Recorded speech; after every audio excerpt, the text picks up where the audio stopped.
ये आकाशवाणी है। प्रस्तुत है कार्यक्रम सुर्खियों में। इसके अंतर्गत आज सुनिए कोरोना वायरस संक्रमण पर दिल्ली के राम मनोहर लोहिया अस्पताल के डॉक्टर A.K. वार्ष्णेय से आकाशवाणी संवाददाता सिद्धार्थ सिंह की बातचीत।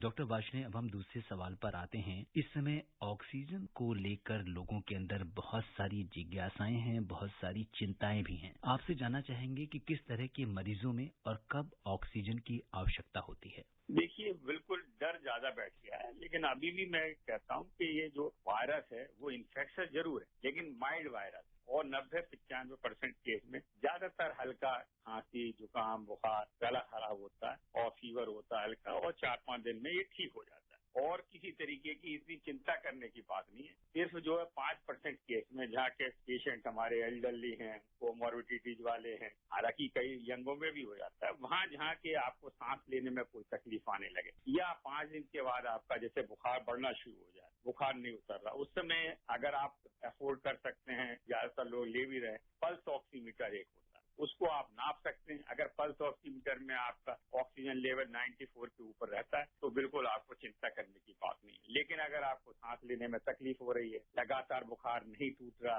और ऑक्सीजन लेवल 90 के करीब पहुंच रहा है, तो फिर डेफिनेटली आपको अपने डॉक्टर से सलाह की जरूरत। डॉक्टर वार्ष्णेय, इस समय अगर देखें तो हॉस्पिटल्स में बेड की भी काफी समस्या आ रही है, तो क्या ऑक्सीजन घर पर भी लगाई जा सकती है? इसके लिए क्या किसी पैरामेडिकल की निगरानी में मरीज को रखना पड़ेगा? इसके बारे में बताइए। ये बहुत जरूरी है, क्योंकि देखिए सारी हेल्थ फैसिलिटी हमारी काफी स्ट्रेच हो गई है और जो हॉस्पिटल के बेड हैं, जो लोग बहुत ही सिक, जिनको सिर्फ आईसीयू में ही मैनेजमेंट होता है, उन्हीं को हॉस्पिटल जाने की जरूरत है। काफी लोग घर पे भी हेल्थ फैसिलिटीज में मैनेज किया सकते हैं, या बहुत से गवर्नमेंट कोविड केयर सेंटर या इस तरीके के सेंटर भी बना रहे हैं, जहाँ पे कि जो हमारे पास डॉक्टर नर्सेज है, उनके सुपरविजन में सिर्फ ऑक्सीजन की जरूरत है, वो दी जा रही है। घर में भी बहुत से जो हमारे हॉस्पिटल चेन है, वो घर में कोविड केयर फैसिलिटीज दे रहे हैं, जहाँ पे कि वो लगातार डॉक्टर नर्सेज उनको मॉनिटर करते रहते हैं, सलाह देते रहते हैं। तो काफी परसेंटेज के, पहली बात तो मैं आपको पहले बता दूं कि 90-95% में ऑक्सीजन की जरूरत है। अगर जो 5% में है, उनमें भी काफी परसेंट वो कोविड केयर फैसिलिटी या होम फैसिलिटीज में मैनेज किया सकते हैं, लेकिन डेफिनेटली मॉनिटरिंग की बहुत जरूरत है। डॉक्टर वार्ष्णेय, यहाँ पर ये भी सवाल आता है कि बहुत सारे ऐसे पेशेंट्स अभी घर पर हैं जिनका ऑक्सीजन का लेवल है वो ऑलमोस्ट बॉर्डर पर हो जाता है कई बार, या थोड़ा सा कम हो जाता है। तो ऐसे में हम घर पर रहते हुए कौन से ऐसे उपाय कर सकते हैं जिससे हम इस ऑक्सीजन लेवल को कंट्रोल कर सकें? देखिए, अगर हमारे पास जैसे कहते हैं कि भाई ऑक्सीजन तो ऑक्सीजन ही है, अगर ऑक्सीजन की सुविधा उपलब्ध है ठीक है, लेकिन अगर ऑक्सीजन की सुविधा उपलब्ध नहीं है तो हम एक तो प्रोन ब्रीदिंग होते हैं। प्रोन ब्रीदिंग का मतलब होता है कि हम उल्टे लेट जाते हैं। नॉर्मली हम लोग जो है बैक से सोते हैं, अगर प्रोन ब्रीदिंग हम करते हैं कि भाई छाती के बल, तो उसमें एक तकिया आप अपने सिर के नीचे लगा सकते हैं, 1-2 तकिए छाती पे लगा सकते हैं, एक तकिया जो है अपने घुटनों पे लगा सकते हैं, और इस तरीके से उल्टा लेट के अगर आप आधा-पौन घंटे डीप ब्रीथिंग करते हैं, स्लो एंड डीप ब्रीथिंग करते हैं, तो उससे काफी ऑक्सीजन लेवल इंप्रूवमेंट होने की संभावना होती है। इसके अलावा अगर आप बहुत ज्यादा सिक नहीं है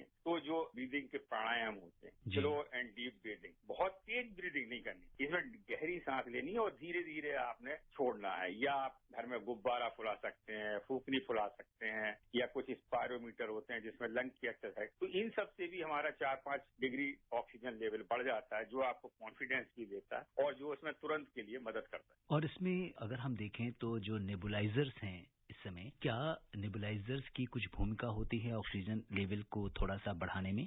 नहीं, नेबुलाइजर के बारे में भ्रांति ज्यादा फैली हुई है। नेबुलाइजर तो देखिए एक स्पेशल मशीन है और ये नेबुलाइजर एक दवा देने का तरीका होता है। खासतौर से जैसे अगर आपके सांस में कोई तकलीफ होती है, स्पाज्म होता है, तो इसमें हम दवाइयां डालते हैं मशीन में और नेबुलाइजर उसकी फाइन पार्टिकल मिस्ट बना देता है, जो कि सीधे आपके लंग्स में चला जाता है। तो ये दवा देने का तरीका नहीं है, ये ऑक्सीजन देने का बिल्कुल तरीका नहीं है, इसमें बिल्कुल कंफ्यूज नहीं होना चाहिए। और डॉक्टर साहब, आपसे ये भी जानना चाहेंगे कि जैसे अगर इस समय बहुत सारे ऐसे मरीज हैं जो विभिन्न प्रकार के टेस्ट करा रहे हैं और जिन लोगों के अंदर लक्षण हैं लेकिन RT-PCR रिपोर्ट उनकी पेंडिंग है, तो उन्हें उस दौरान क्या सावधानी रखनी चाहिए? सबसे बड़ा तो ये है कि देखिए आज की तारीख में अगर आपको कोई लक्षण तो डरने की नहीं है, लेकिन एहतियात की बहुत जरूरत है। जी, अगर आपको जरा भी कुछ है तो पहले तो आप अपने को आइसोलेट कर, ये मान के कि इस समय का कोई भी इन्फेक्शन कोविड हो सकता है, आरटीपीसीआर टेस्ट कराते हैं, कोई बात नहीं, उसकी रिपोर्ट में वक्त लग सकता है। आरटीपीसीआर टेस्ट की भी अपनी समस्याएं हैं, क्योंकि वो टेस्ट भी हमारा 70-75% से ज्यादा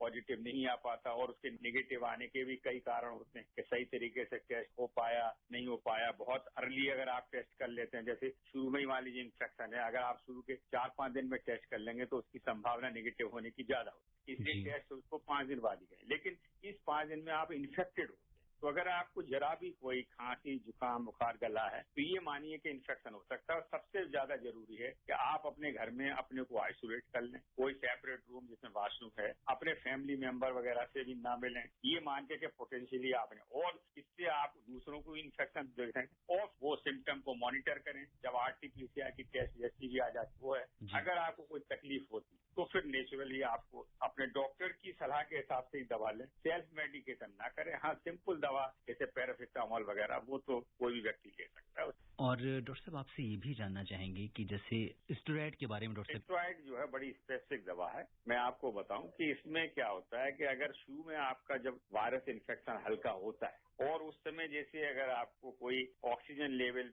डाउन नहीं होता या बॉडी में जो कुछ हमारे मार्कर होते हैं वो नहीं बढ़े होते, तो स्टेरॉइड जो है नुकसान भी कर सकती है, क्योंकि वो वायरस के मल्टीप्लिकेशन को बढ़ा सकता है और वो बहुत डेंजरस हो सकता है। इसलिए स्टेरॉइड बहुत ही स्पेसिफिक दवा है, बिल्कुल अपने आप में किसी हालत में नहीं लेनी। स्टेरॉइड का डिसीजन आपके डॉक्टर आपकी क्लिनिकल कंडीशन और कुछ लैब पैरामीटर के टेस्ट करने के बाद ही बताएंगे कि वो जरूरी है या नहीं है और किस मात्रा में जरूरी है। इसके अलावा देखिए, स्टेरॉइड के साथ दिक्कत है कि अगर किसी को डायबिटीज की बीमारी है, ब्लड प्रेशर की बीमारी है, तो वो स्टेरॉइड उसके लेवल को बहुत बढ़ा सकते हैं। शुगर के लेवल को बहुत बढ़ा सकते हैं, ब्लड प्रेशर के लेवल को बहुत बढ़ा सकते हैं, शरीर में जो है वो पोटेशियम की कमी कर सकते हैं। तो स्टेरॉइड बहुत ही पोटेंट वेपन है और इस पोटेंट वेपन का इस्तेमाल उन्हीं को करने दीजिए जो इस वेपन को जानते हैं कि कैसे इस्तेमाल करना। कभी भी सेल्फ स्टेरॉइड नहीं लेना।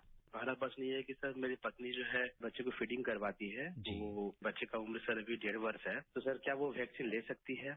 और वैक्सीन ले सर कौन सा वैक्सीन ले? और दूसरा सवाल ये सर कि मैं खुद एक बैंककर्मी हूँ, सर मुझे कौन सी सावधानियां विशेष तौर पर बरतनी चाहिए? मैं वैसे मास्क लगाता हूँ, ग्लव्स पहनता हूँ, मगर इसके अलावा सर कुछ और विशेष सावधानियां सर जरूर बताएं। जी डॉक्टर वार्ष्णेय। पहला सवाल है, बहुत अच्छा सवाल है। और जो अभी तक देखिए जो वैक्सीन की हम लोगों की ट्रायल्स हुई थी उसमें जो है 18 साल से कम उम्र के लोग और गर्भवती और प्रेग्नेंट माताओं पे ये वैक्सीन नहीं दी गई। इसलिए उससे अभी गवर्नमेंट की गाइडलाइन है कि अगर आप गर्भवती हैं तो वैक्सीन नहीं ले सकते, अगर आप दूध पिला रही हैं तो फिर नहीं ले सकते। और इसके अलावा इन्होंने ये जानना चाहा है कि बैंक में काम करते हैं, इसमें बहुत सारे लोग जो एसेंशियल सर्विस में हैं लोग जा रहे हैं। देखिए, आप बैंक में कर रहे हैं, हम लोग तो अस्पताल के कर्मचारी हैं, लगातार लगे हुए हैं और सबसे ज्यादा जो है वो पेशेंट के कॉन्टेक्ट में आ रहे हैं। लेकिन आप पेशेंट के तो नहीं आ रहे, लेकिन फिर भी पोटेंशियल है, तो जितनी भी सावधानी है आप अच्छी तरीके से मास्क लगा सकें, अगर फेस शील्ड और ऊपर से लगा सकते हैं तो वो प्रोटेक्शन करें। अगर बैंक में अपनी सामाजिक दूरी बनाए, क्योंकि खासतौर से हम लोगों ने ये देखा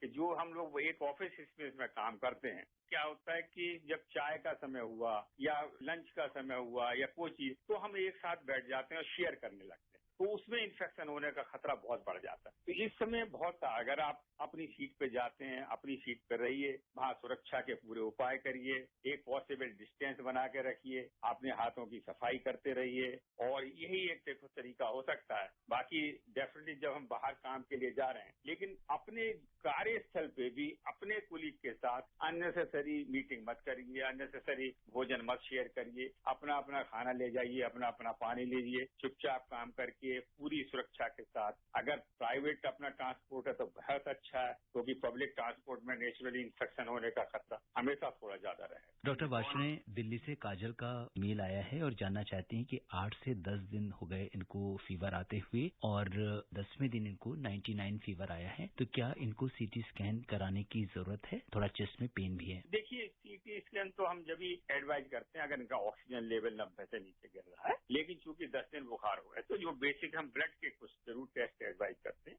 एक अपने डॉक्टर से जो भी इनके कंसल्ट में है या हेल्थ केयर फैसिलिटी में कर लें तो कुछ आवश्यक टेस्ट से हमें ये पता लग सकता है कि फीवर का एक तो कोई और कारण नहीं है और दूसरे फीवर की वजह से बॉडी में कोई कोविड पॉजिटिव भी है, मार्कर तो नहीं बढ़ रहा है। उसके बेसिस पे डॉक्टर डिसाइड करें कि क्या ट्रीटमेंट और मार्कर टेस्ट कराने हैं। Doctor Varshney, what is remdesivir? Yes, देखिए, रेमडेसिविर एक एंटीवायरल दवा है और ये बड़ी स्पेसिफिक दवा है और अभी आपको जानना होगा इसके बहुत ही स्पेसिफिक कंडीशन में जो है इमरजेंसी यूज का अप्रूवल WHO ने पहले दिया था, वो भी अब विड्रॉ कर लिया है। इसलिए रेमडेसिविर में कंफ्यूज होने की जरूरत नहीं है। ये सिर्फ जो है डॉक्टर ही डिसाइड करेंगे कि किस स्टेज पे अगर किसी को आवश्यक है भी तो देने की जरूरत है नहीं, परंतु ज्यादातर ये डाटा दिखाते हैं कि बहुत ही कम परसेंटेज में रेमडेसिविर की जरूरत होती है और उसका भी प्रभावी रेट बहुत कम है। अभी तक रेमडेसिविर से किसी की भी जान नहीं बचा सकी है। सिर्फ ये होता है कि जो ड्यूरेशन होता है अस्पताल में वो कुछ कम हो जाता है, इसलिए रेमडेसिविर पे इतनी चिंता करने की बात नहीं है। जी बिल्कुल। और डॉक्टर वार्ष्णेय, अब समय इजाजत नहीं दे रहा कि हम इस चर्चा को आगे बढ़ाएं। डॉक्टर वार्ष्णेय, आप कोविड-19 के इस विशेष कार्यक्रम से जुड़े, आपका बहुत बहुत धन्यवाद। धन्यवाद। अभी आप सुन रहे थे कोरोना वायरस संक्रमण पर दिल्ली के राम मनोहर लोहिया अस्पताल के डॉक्टर A.K. वार्ष्णेय से आकाशवाणी संवाददाता सिद्धार्थ सिंह की बातचीत। ये कार्यक्रम आकाशवाणी के समाचार सेवा प्रभाग द्वारा प्रस्तुत किया गया। इसे आप हमारे mobile app news on AIR पर भी सुन सकते हैं। इस कार्यक्रम के संबंध में अपनी प्रतिक्रिया आप हमें ईमेल कर सकते हैं। पता है AIRNSDtalks@gmail.com। ये कार्यक्रम फिर से सुनने के लिए लॉग इन करें हमारी वेबसाइट newsonair.com।